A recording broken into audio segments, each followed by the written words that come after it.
And well, for more on this, we're now being joined by correspondent Saloni Murarka. She's joining us live from Kathmandu. Hi, Saloni. Now, the death toll from the earthquake in Tibet has reached 53. You're joining us live from Kathmandu, where the tremors were also felt around 200 kilometers away from where the quake took place. Talk to us about the impact of the quake there in Kathmandu. Well, this very strong tremors were felt across Nepal and especially also in Kathmandu, the capital. But the areas which were rattled by this quake and the aftershocks were the Labute area, which is in the mountains near the Everest region.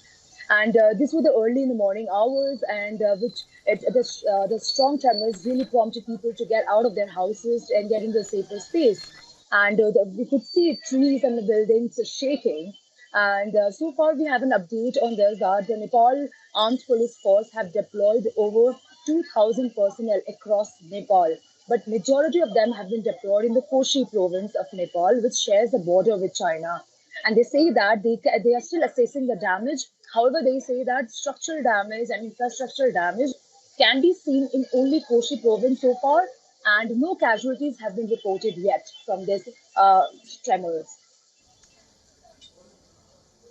Right. Saloni also talked to us about the steps that the authorities are taking right now in Nepal, because Nepal has been frequent to earthquakes in the past as well.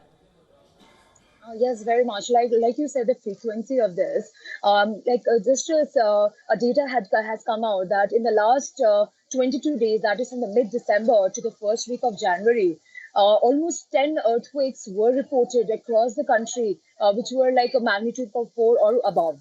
So many of the seismologists have also highlighted that the frequency of the seismic activity, especially in the western part of Nepal, is very high, and therefore they predict a very high magnitude earthquake, especially in the western part, to release the energy of it.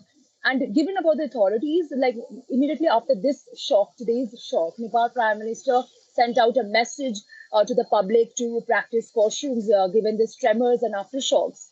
However, if we talk about the steps, there has been hardly we can see a concrete steps taken by the government.